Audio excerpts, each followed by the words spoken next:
Hello guys, welcome back again to Know and Be Known.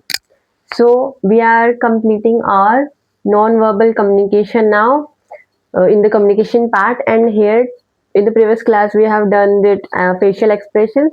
Now we will talk about active listening, the next important stage.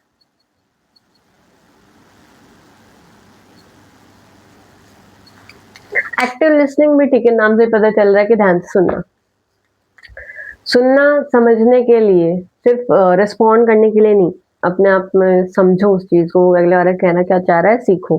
Growth mindset.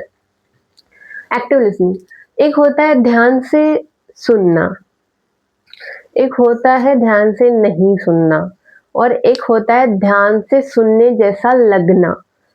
भले ध्यान से नहीं सुन रहा है, पर उसके चेहरे से लग रहा है यार वो ध्यान से सुन रहा है, ऐसा भी होता है।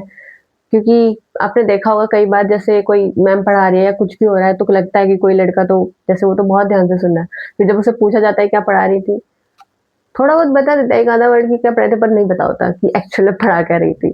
तो तीन ये होते हैं चीजें। ध्यान से सुनते हो, परफेक्ट है, आपका ग्रोथ माइंडसेट है, लर्निंग अच्छी होगी, बहुत सही रहेगा। ध्यान से नहीं सुनते हो, डलनेस में रह जाओगे, ग्रोथ माइंडसेट नहीं रहेगा। तीसरा, ध्यान से सुनने जैसा लगना। अब ये पता है कहाँ यूज करना होता है, जहाँ पे आपको नहीं लग रहा, आपको बोरियत फील हो रही है और आपको नहीं लग रहा कि ये मेरे काम का है।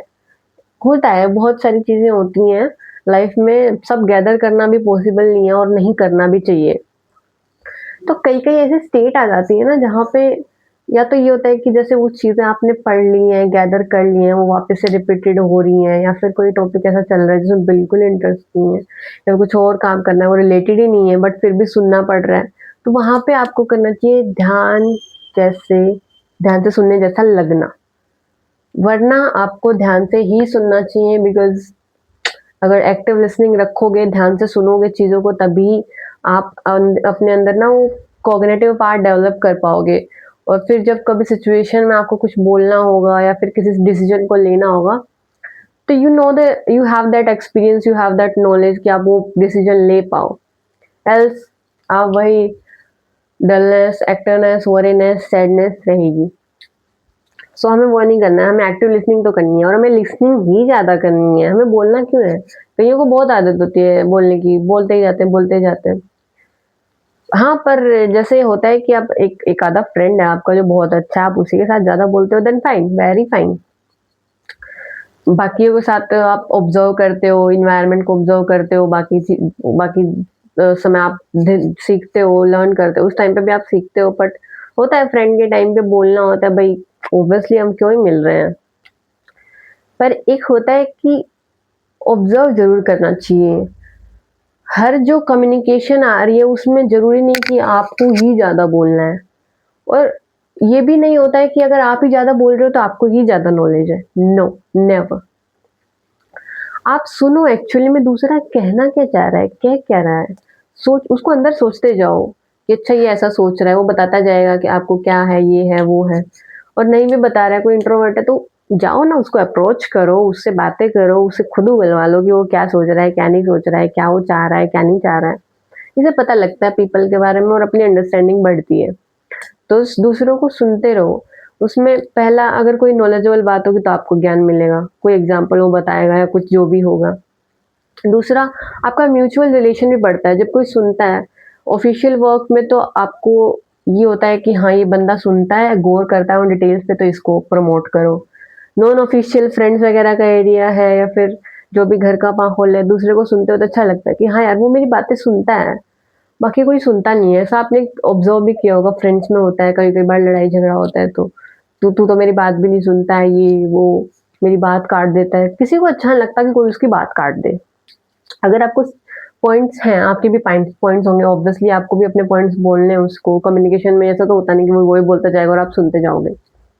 आप क्या करना, आप जो अपना पॉइंट है ना उसको कंसाइज बना लो कि एक्चुअल में आप मेन बात क्या कहना चाह रहे हो, और वो फिर जो रुके या जो भी हो, तब बीच में आपको जैसे भी बोलना हो उसके साथ, तब वो पॉइंट बोलो। ये नहीं कि आप उसको एक्सप्लेन ही करे जा रहे हो। क्यों? क्योंकि आपको एक्सप्लेन क्यों करना है, आपको तो वो चीज़ पता है ना, क्यों बतानी है? बस मेन पॉइंट बताओ ना उसको, उसको पता होगी तो अपने आप ग्रैब कर लेगा वो, नहीं ग्रैब करेगा तो हमें क्या। उसके बाद जो वो चीज़ बता रहा है ना, उसको अपने माइंड में गैदर करो। एनवायरनमेंट में बहुत सारी चीज़ें हमारे पास आती हैं, लेकिन हम सिर्फ़ एक आधी को ही एक्सेप्ट करते हैं, मतलब एक आधी तो नहीं, लाइक कह सकते हैं कि हम कई चीज़ों को एक्सेप्ट करते हैं, पर उन्हें अंदर तक नहीं ले जाते हैं हम, और इसलिए हम ना ग्रो नहीं कर पाते, हम समझ नहीं पाते कि एक्चुअल में चीज़ें कैसी हैं। उस टाइम पे वो चीज़ समझ नहीं आ रही, घर पे जाओ या फ़ोन पास में रहता ही है, नेट पे सर्च करो, ये करो, वो करो। Have that knowledge. Active listening. तो एक्टिव लिसनिंग, अब कोई कम्युनिकेशन चल रही है मान लो, और उसमें अब आपको एक्टिव लिसनिंग शो करनी है, आपको शो करना है कि मैं एक एक्टिव लिसनर हूँ।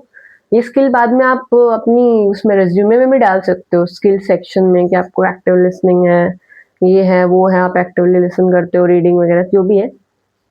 आपकी कम्युनिकेशन स्किल अच्छी है, आप वो पूरा डाल सकते हो। आपका अगर कम्युनिकेशन है तो आपका कोऑर्डिनेशन भी ऑब्वियसली अच्छा होगा। तो ये सब स्किल्स आप टीम वर्क वगैरह की फिर डाल सकते हो अगर आपका कम्युनिकेशन अच्छा हो। और वो इंटरव्यूअर कैसे सिलेक्ट करेगा? पहले आपका इंटरव्यू लेगा, और इंटरव्यू में आपने दिखा दिया कि आपकी कम्युनिकेशन अच्छी है, तो भले ही आपका टीम वर्क बाद में कैसा भी हो, वैसे तो होगा नहीं उतना बड़ा, पर जो भी है वो आपको ले लेगा। ऑब्वियसली पहले आपको ही रिकमेंड करेगा, क्यों? क्योंकि communication is too much required. So okay. तो हम बात कर रहे थे एक्टिव लिसनिंग में, हम बात कर रहे थे कि अब ठीक है, कोई कम्युनिकेशन चल रही है, कोई कन्वर्सेशन चल रही है मान लो, उस कन्वर्सेशन के दौरान आपको शो करना है कि आप एक एक्टिव लिसनर हो। तो कुछ 2-3 चीज़ें हैं मोस्टली जो आपको पता है, जो आपको करनी है अभी। पता सबको है वो चीज़ें जो आपको करनी है। पहली, हम क्या करेंगे ना, आपने देखा होगा कि जब हम कोई भी कुछ बताता है तो हम ऐसे-ऐसे करते हैं। हेड को नोड करते हैं, मतलब हाथ से हिलाते हैं, क्योंकि हम इससे ये जताते हैं कि हम उसकी पर्सन है जो वो कन्वर्सेशन बोल रहा है, जो कुछ भी बोल रहा है ना, उससे हम एग्री कर रहे हैं, उसके पॉइंट से हम एग्री कर रहे हैं।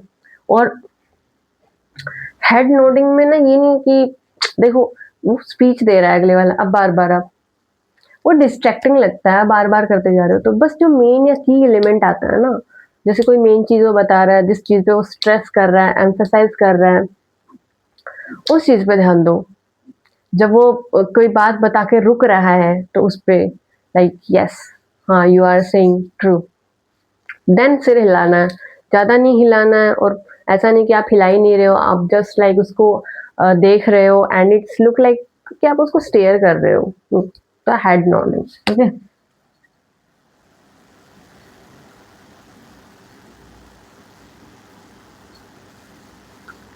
अपना सिर हिलाओ नॉर्मल वे में, नॉर्मली ऑन की एलिमेंट्स, ठीक है। और आफ्टर पोज भी, ओके, पैराग्राफ के बाद।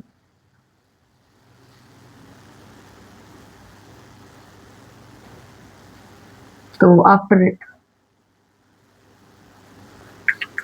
पर अपने आप को फोर्स नहीं करना है कि, मतलब एक होता है सीखने का तरीका और एक होता है नेचुरली प्रैक्टिस करना।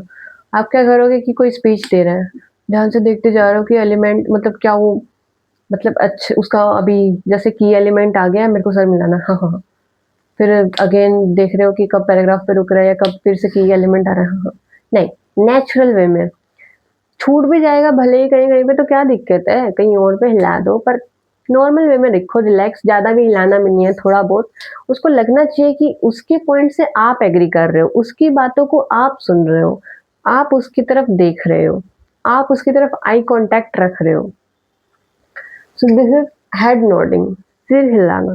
दिस इज लाइक बहुत ज़रूरी है, और ये कन्वर्सेशन के बीच-बीच में आपको करना ही है। अगर नहीं हिलाओगे, सिर्फ़ उसकी तरफ देखते रहोगे तो स्टेयरिंग लगता है, और ऐसा लगता है कि पता नहीं वो सामने वाला मेरी बात पे एग्री कर रहा है कि नहीं कर रहा है, मेरी बात को सुन रहा है कि नहीं सुन रहा है। ठीक है, सेकंड क्या आता है? आप सिर हिलाएँ, ओके, आई कॉन्टैक्ट। मैंने आपको आई कॉन्टैक्ट का एक रूल बताया था, 70-30, 80-20 वाला जो भी था। अब आई कॉन्टैक्ट सामने वाले को देखो पहले, कि सामने वाला भी क्या 70% या 60% जो भी है मेरी तरफ कर रहा है, या फिर वो भी खुद नर्वसनेस में खड़ा है, बस 20-30% कर रहा है, बाकी सब इधर-उधर देख रहे हैं। अगर सामने वाला आपकी तरफ ज़्यादा आई कॉन्टैक्ट करता है, तो आपको भी उसकी तरफ आई कॉन्टैक्ट रखना है ज़्यादा, लेकिन स्टेयर नहीं करना है, शुरू से आखिरी तक देखते ही नहीं जाना है, थोड़ा बहुत ध्यान। फिर देखो मैं बताती हूँ, मान लो आपके वाला आपके पास आई कांटेक्ट अच्छा रख रहा है, तो यू विल, हाँ, you are listening that point, then you will switch naturally कि एंड देन ये जो मैंने स्विच किया इसमें ऐसा लग रहा था कि जैसे मैं कुछ सोच रही हूँ उसके बारे में जो उसने बोला है, and then I come back to that speech, to that point, to that conversation. तो ऐसा लगना चाहिए। और ये आप जो होता है ध्यान से सुनने जैसा लगना में भी कर सकते हो कि आपको बोरिंग लग रही है बट फिर भी आप हाँ ओके सर हिला रहे हो, थोड़ा कांटेक्ट भी रख रहे हो जैसे सामने वाला रख रहा है, फिर थोड़ा ध्यान हटा लो और ऐसे कर लो कि जैसे उस इवेंट पे आप ना सोच रहे हो, फिर वापस ध्यान ले आओ। तो आई कांटेक्ट जो है वो आपको सामने वाले के अकॉर्डिंग रखना है। It's powerful, you also do that same. It's not so powerful कि वो खुद नर्वसनेस में खड़ा है इधर उधर देख रहा है, लेकिन और फिर आप उसकी तरफ देखते रहोगे तो वो और नर्वसनेस में आ जाएगा। तो आप भी थोड़ा हटाते रहो ध्यान, थोड़ा बहुत उसकी तरफ देखते रहो, सिंपल। ठीक है। और जो एक बिल्कुल पावरफुल पॉइंट मैंने आपको बताया वो था ये कि आपको उसकी तरफ देखना है, फिर आपका ध्यान थोड़ा उधर ले जाना है, ऐसा लगना है कि आप उसके बारे में कुछ सोच रहे हो, फिर वापस लाना है उसकी तरफ और फिर सर हिलाना, ये वाला। इस प्रोसेस में आपका ये पावरफुल पॉइंट जो है जिससे आप कहते हो कि ध्यान भटकाना नेचुरली, ध्यान भटकाना नहीं मतलब कि एक उस पॉइंट पे जाके सोचना और उस आई कांटेक्ट को मेंटेन रखना, क्योंकि अगर देखते ही रहोगे तो स्टेरिंग लगता है, लेकिन उठा के उधर ले जाते हो, कुछ सोच रहे हो फिर वापस ला रहे हो, तो आई कांटेक्ट भी मेंटेन रहता है, बैलेंस रहता है। और सबको बैलेंस ही चाहिए होता है, ना किसी को ये अच्छा लगता है कि उस ऑडियंस भी उसको घूरती ही रहे, थोड़ा बहुत इधर उधर ध्यान फैलाए, क्योंकि अगर घूरते ही रहोगे तो आप उसकी तरफ देखते रहोगे, उसकी पर्सनैलिटी की तरफ, वो क्या कर रहा है, कैसे हाथ हिला रहा है, और जो वो बोल रहा है ना उसकी तरफ भी फोकस रहो, तो उससे ध्यान हटा के क्या उसने बोला था एलिमेंट उसकी तरफ सोचो, फिर वापस उस पर ध्यान लेके आओ। ऐसा इंटरव्यू के दौरान भी किया जाता है। मतलब हर एक कम्युनिकेशन में आपको ये ध्यान भटकाना होता है, वरना ऐसा लगता है स्टेरिंग है। कम्युनिकेशन इंटरव्यू के दौरान एज वेल, अगर आपका इंटरव्यू आपसे इंटरव्यू ले रहा है, क्वेश्चन पूछ रहा है और आप सिर्फ उसकी तरफ स्टेयर करके बोले जा रहे हो, बोले जा रहे हो, बोले जा रहे हो, तो वो भी अजीब फील करने लगता है, ऑकवर्ड करने लगता है और सबसे पहले आपको बाहर करता है। तो ऐसा नहीं करना है। सो सामने वाले का पावरफुल है, आपका भी पावरफुल रहना चाहिए 70%। सामने वाले का आई कांटेक्ट लेस है, आपका भी लेस रहना चाहिए at 30 to 40% approx. But if you want listen ना, कि अगर वो कुछ अच्छा बोल रहा है और आपको सुनना है, ग्रैब करना है, तो देन लिसन। भले आपका आई कांटेक्ट उतना ना रहे but listen to from ears कि वो अगले वाला कहना क्या चाह रहा है। And then I have send कि आई कांटेक्ट बैलेंस होना चाहिए, नेचुरली सी अवे, थिंक, जो भी आप कर रहे हो उधर सी अवे करो naturally and then naturally come back. तो ये सब चीजें करने के लिए ना आपको फोर्स नहीं करना है अपने आप को कि हाँ हाँ मैं देखता जा रहा हूँ कि अभी मुझे सर हिलाना है, अब मुझे जेंटल ब्लिंकिंग भी करनी है, अब मुझे ना आई कांटेक्ट रखना है, अब मुझे हटाना है, अब रखना है, नहीं।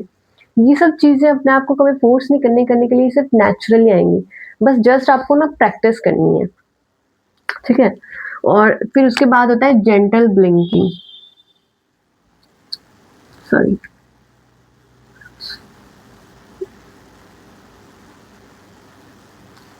अब आपने हेड नोडिंग कर लिया, सीख लिया कि कैसे नॉर्मली हेड हिलाना है, आपने आई कांटेक्ट देख लिया, कब पावरफुल रखना है, कब लेस रखना है, कैसे बैलेंस करना है आई कांटेक्ट को। Now it's gentle blinking. अब जैसे हेड नोडिंग होता है ना, वैसे ही कीप ब्लिंकिंग भी होता है। इससे क्या होता है ना कि जब हेड नोडिंग ज्यादा होगा तो सामने वाला डिस्ट्रैक्ट हो जाएगा कि भाई ये इतना ज्यादा बार बार पे सर हिलाया जा रहा है, हिलाया जा रहा है, हिलाया जा रहा है, मतलब पता नहीं इसका मन है या नहीं है, जो भी है पर हिलाया जा रहा है। और मैं कुछ पॉइंट पढ़ रहा था या कुछ पॉइंट बता रहा था, बार बार मेरा भी उस पर ध्यान जा रहा है कि वो इतना सर क्यों हिला रहा है। सो हेड नोडिंग हम ज्यादा ना करके सिंपल वे में इसको रख के हम जेंटल ब्लिंकिंग कर सकते हैं। जेंटल ब्लिंकिंग में क्या होता है कि आप सामने वाले को पॉइंट से एग्री कर रहे हो। अब ज्यादा ही पॉपुलेशन है और आप उधर उधर बैठे हुए तो जेंटल ब्लिंकिंग उतना नहीं दिखता है। बट अगर कोई आपसे कन्वर्सेशन करेगा तो उसमें बहुत दिखता है जेंटल ब्लिंकिंग। तो आपकी लाइक हाँ हाँ ठीक है, फिर उसके बाद अब सर हिलाना बंद करो, बार बार हर एक पॉइंट पे सर हिलाना भी सही नहीं है। Now you come to gentle blinking, you have to like,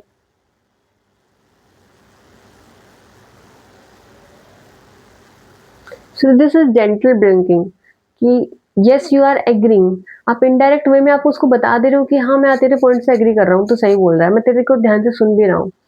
and eye contact तो ऑब्वियसली कंटिन्यूस बनाए रखना ही नहीं है, उसको बैलेंस रखना है, इधर-उधर ले जाना है। So this is the part of gentle breaking, just like head nodding, but seriously कि आप कंटिन्यूस हेड नोडिंग करते हो तो वो डिस्ट्रैक्टिंग लगता है, तो you should use gentle blinking as well. And ये सब का मिक्स आना चाहिए नेचुरली। ऐसा नहीं कि अब आपको हेड नोडिंग करनी है, अब आपको आई कॉन्टैक्ट करना है, अब आपको जेंटल ब्लिंकिंग करनी है, नो। ये सब चीज़ें सब मिक्स होती हैं, एक साथ की जाती हैं, और आप इनको प्रैक्टिस कैसे करोगे? डू वन थिंग, कुछ भी अपने मोबाइल में कोई भी स्पीच चलाओ। अब देखो, सोचो कि ना सामने वाला कोई कन्वर्सेशन कर रहा है, कुछ बोल रहा है। Now your turn. एक मिरर के सामने खड़े हो जाओ और उसमें अपनी ये सब चीज़ें ना प्रैक्टिस करके देखो। देखो कि कहाँ पे कुछ जो कन्वर्सेशन वो बोल रहा है, जो आपके कानों में पड़ रही है, वहाँ पे कुछ की एलिमेंट्स आ रहे हैं, तो मिरर के सामने करो। यस। तो इसके बाद आई कॉन्टैक्ट तो आप मिरर में रख ही रहे हो, तो अब आप आई कॉन्टैक्ट ये नहीं देखना कि मिरर में आप देखते ही जा रहे हो, देखते ही जा रहे हो, देखते जा रहे हो, फिर अपनी सुंदरता दिख गई और भूल गए कि करना ही क्या था। तो ऐसा नहीं करना है। आई कॉन्टैक्ट में आपको उस तरफ मिरर के सामने देखते रहना है, सर हिला रहे हो, फिर उसके बाद थोड़ा उसने कुछ बोला, फिर हम हो जाते हैं ना कि हाँ, सोचने लगते हैं उस पॉइंट पे, तो थोड़ा आई कॉन्टैक्ट हटा के सोचो, फिर वापस मिरर के सामने देखो। तो ये अपने आप प्रैक्टिस हो जाएँगी, थोड़ा बहुत प्रैक्टिस करोगे, first in the internal environment, क्योंकि डर लगता है सबके सामने, कभी किसी को, बहुतों को डर लगता है ऐसे जल्दी प्रैक्टिस करना किसी के साथ। तो इंटरनल एनवायरनमेंट प्रैक्टिस करो, फिर आउटरनल एनवायरनमेंट में प्रैक्टिस करो, ऑब्जर्व करो, तो अपने आप ये चीज़ें ना चलती आएँगी, मिक्स होती जाएँगी, और अपने आप जो कन्वर्सेशन में इंटरेस्टिंग पार्ट है ना, वो अपने आप आता जाएगा और कम्युनिकेशन अपने आप बिल्ड हो जाएगी। तो ये चीज़ें हैं। और ये ऐसी नहीं है कि बस ये 70% है तो मेरे को 70% ही रखना है। No, it's like overall described कि इतना सा होना चाहिए। ऐसा कुछ नहीं है कि 70% का 70% ही रहने देना है, या फिर इतना का इतना ही रहने देना है। जस्ट हैव रिलैक्स, जैसे आपके नेचुरली आ रहे हैं ना, बस उनको थोड़ा-सा कंट्रोल करना सीख जाओ, इमोशंस को, और अपनी जो ये चीज़ें हैं नॉन वर्बल में, और थोड़ा एक्टिव लिसन करोगे तो ऑब्वियसली आप ग्रो करोगे। तो बस यही 3 मेन चीज़ें हैं एक्टिव लिसनिंग में। एक चौथी चीज़ ये है कि एक जो बड़े स्कॉलर वो कहते हैं कि जो आपको एक्टिव लिसनिंग है ना, वो आपको क्यों करनी चाहिए? आपको समझने के लिए करनी चाहिए, रादर देन किसी को रिस्पॉन्ड करने के लिए। मैं ये कहती हूँ कि आपको जो एक्टिव लिसनिंग करनी चाहिए ना, वो आपको अंडरस्टैंडिंग के लिए करनी चाहिए, yes.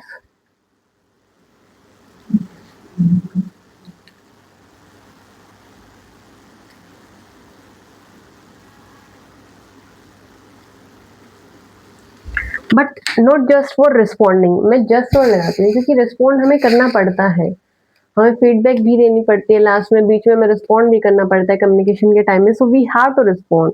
It's not like we can't respond and we can just grab that information. Have respond that point in a concise way, जो मैंने पहले बताया था कि कंसाइज वे में बताना है, समझ लिया दूसरे वाला जो कहना चाह रहा है ना, उसी को समझो ज़्यादा, कि दूसरे वाले को ही ऑब्जर्व करो ज़्यादा।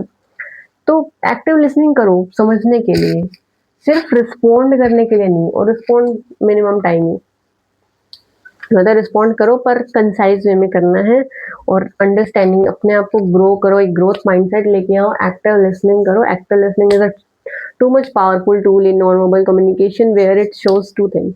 पहला, एक्टिव लिसनिंग मतलब सामने वाला का म्यूचुअल रिलेशन में बढ़ता है कि हाँ ये तो मेरे को सुनता है, ये तो मेरे को अच्छे से मतलब सुनता है, तो मेरे को भी अच्छा लगता है कि हाँ कोई मेरी बात सुन रहा है, क्योंकि किसी को अच्छा नहीं लगता कोई उसकी बात काटे।